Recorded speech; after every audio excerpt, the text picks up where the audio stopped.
What's up? Red Panda Anthem. Red Panda, what's good?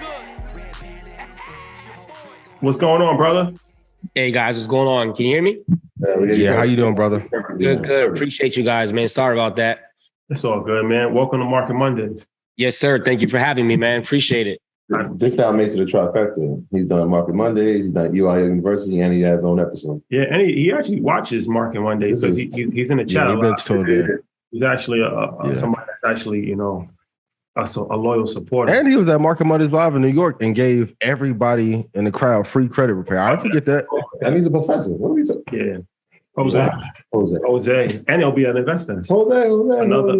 Another person that I'm looking forward to seeing speak. But Jose, if you don't know who he is a great friend of ours, has been a great resource to the platform when it comes to, education, specifically around credit. And it's something that's very important because most of us, even now to this day, don't fully understand credit. Even I don't fully understand everything, especially like when it comes to business credit and stuff like that. There's a lot of moving parts to it. But he's an expert in credit, personal credit and business credit. Mm-hmm. And, he has a lot of clients. He just was at his softball event the other day. That was super dope, community building for his clients. He's helped, thousands of people, and he has some big visions. What he was telling me, what his next plan is to even, go even bigger and really scale. So as you should. That's always dope to hear that. So first and foremost, thank you, man. Appreciate it. No problem, man. And yeah, guys, last December, I think it was when we did the workshop, it was something that I felt like I needed to do, and I think, and I know that a lot of the people that took advantage of that are now seeing the rewards and the benefits of us, because we didn't just give them free credit repair. We gave them free coaching. We gave them free business credit building, free access to me, the network that we're building. So, there was actually somebody that came to the kickball game and was like, yeah, man, I'm here because, you gave me free assistance at the workshop. And I'm here because of you. And he's like, I've been able to get this. And, it's just a good thing, man. I've always been a person that I've always want to put as much good as I can and not worry about the money. Granted, yes, I got to keep the lights on. But, if there's one or two or even 100 people that I can help out and be in a better position, I think that's what one of my purposes here on earth is. And that's why, I did that. And, we're doing it again. There's a lot of stuff that we're working on. And I'm just excited. Like you said, I've done an EYL episode. I've been on Inside the Vault with Ash Cash. I did EYL University. And now just to be here on Market Mondays with you guys is definitely an honor and a privilege. And I'm just excited to be here. Yes. All right. Let's get into this. So let's talk about this credit situation. First, medical. What's the deal? You was explaining this to me with the medical reports and they come off your credit, but they don't come off your credit. So like, it's kind of, explain that. Can you break it down a little bit? Yep. So this year, the Consumer Financial Protection Bureau, who pretty much governs the credit bureaus, right? Back in the day, it used to be the Federal Trade Commission, the FTC.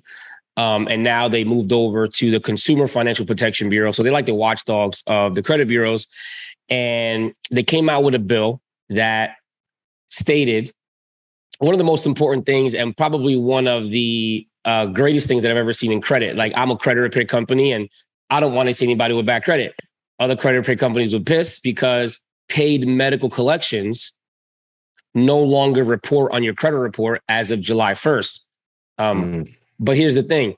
Who are we dealing with here? The credit bureaus, right? If they were so accurate, people like me and other great credit repair companies wouldn't exist.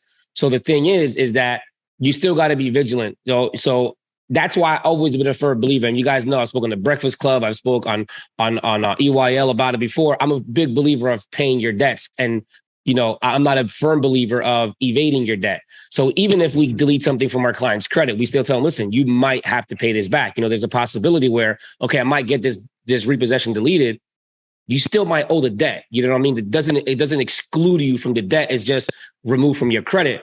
But now the great thing is that medical debt, if you pay it, doesn't matter if you pay the medical provider or the actual collection agency, you don't even need to get a letter stating it will be deleted.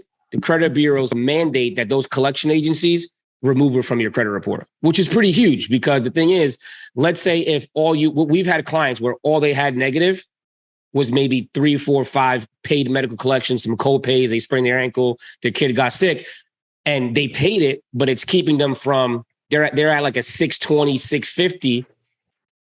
They should be like at a 780. You know what I mean? Because the thing is with a medical collection, right? Or any collection for that matter, it's not so much the balance, it's the fact that there's a collection period. So if you have $1,000 collection or a $3,000 collection or even a paid collection, your credit score is really going to be the same. So the reason why this is so huge, guys, is because now if you're trying to buy a home, you're trying to start a business, you're trying to do whatever your case is, you know, medical debt technically is one of the biggest reasons why people file bankruptcy or have bad debt.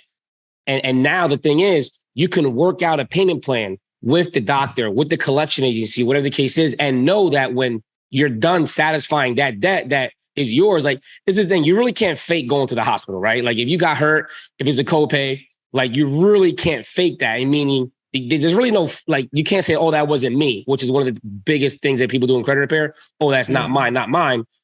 But if you went to the doctor, if you got the service, if you got hurt, it's you. You know what I mean? Like, so how can you say that's not mine? Like they got footage, video cameras of you and the doctor, and you sprained ankles, and you put pictures on Instagram saying, yeah, I went to the doctor's, I got hit by a car, but then now you're disputing this debt saying it's not mine. Yeah. And we see it happen a lot, and it sucks. So the great thing is, as of July 1st of 2022, if you pay medical debt, it's going to come off your credit. Now, it might take some time, but we posted July 1st and people automatically saw an increase in their credit score because they had paid medical collections and people already started seeing results, which I think is pretty dope. You know what I mean? So we got a lot of entrepreneurs that listen. And obviously people have their personal credit, and a lot of these entrepreneurs apply for business credit. Can you talk to them about the importance and the impact that your personal credit can have on your business and how long it takes to establish a healthy business credit line?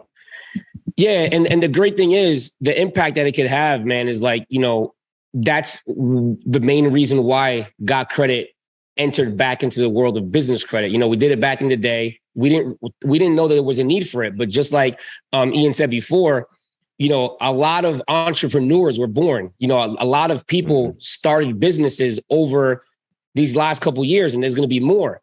Now, here's the thing. If you have great credit, I wish I would have known this when I opened my business back in 2010. Instead of using your personal credit to start your business or to grow your business, you could do it with you're going to get an inquiry anyway. And here's the thing. Everybody always says, oh, I don't want to do business. I don't want to do a PG, which is a personal guarantee. Oh, I don't want to do a personal credit check for that credit card. Well, weren't you going to do the credit check for your personal anyway? Like, weren't you going to apply for that car on your personal credit anyway? So here's the thing. If you're a new business or you have no business credit, but you have great business credit, you could use that to leverage business credit. You were already going to apply for a credit card. Use your personal credit to leverage your business credit. Right. Yeah. And that's the importance, is like you can use it. So here's the thing. If you were going to get an American Express credit card and you've never had one before, but you were going to get one on your personal credit and you know you're going to open a business, don't get an American Express on your personal credit. Just open your LLC and get that American Express on the business side. You were already going to do an inquiry anyway, but now the great thing is that doesn't show. You want to maintain and keep that 750. And the thing is, you know, I wore the New Balances to the kickball game. You know what I mean? And I do appreciate you guys being there. It meant so much to have you guys there.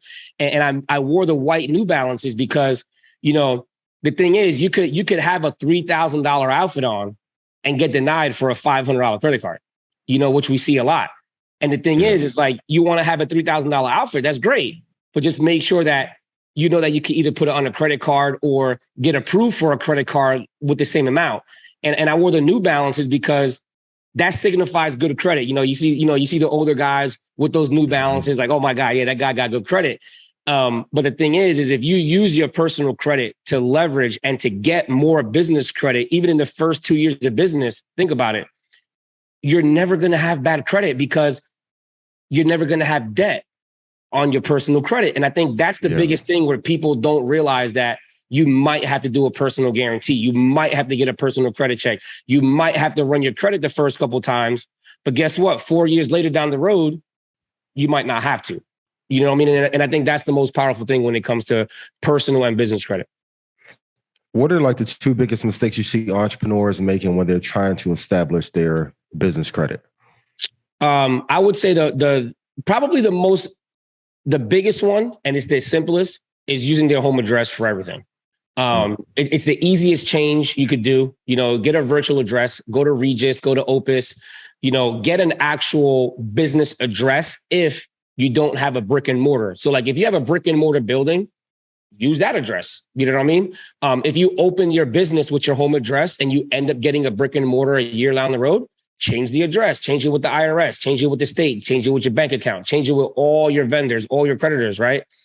Now, if you don't have a home address when you started your business and you're starting it fresh, get the virtual address first. And the reason why I say this is the most common thing is because, with credit being such a risk factor, if you're a pizzeria and you're using your home address for everything, like it looks a little suspicious. Like, wait a minute, are you making the pizzas in your living room or you're making them at the shop? If you're a landscaper, if you're a plumber, using your home address is the biggest thing.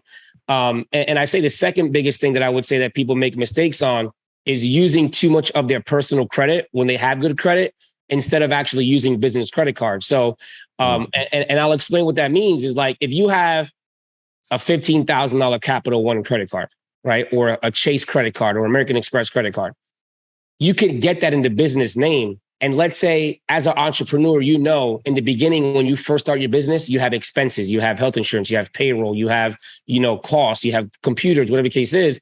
But if you put that all on a personal credit card when you first start your business, you know what happens? Even if you have nothing negative, you just put $15,000, $20,000 on a credit card, your score goes down. Now, if you need to use your credit for something else down the road, you can't because your credit score just went down 80 to 100 points. So now you're putting yourself in a disadvantage by not leveraging or using business credit. If you put that $15,000, $20,000 on your business credit cards that doesn't show up on your personal, you could rack up $30,000, $40,000, $50,000. Your score is never going to go down.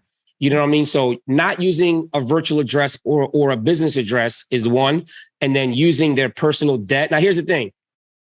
What if you can't get approved for business credit cards? All right, then no, you have to use your personal credit cards to start. And then just come to the business side, the business credit cards later. So don't be afraid. But if you have access to it, definitely use the business credit cards versus the personal. This that Red Panda Anthem. Ian, what's up? This that Red Panda Anthem. Red Panda, what's good? Red Panda Anthem. Your boy going up. I know they can't stand it.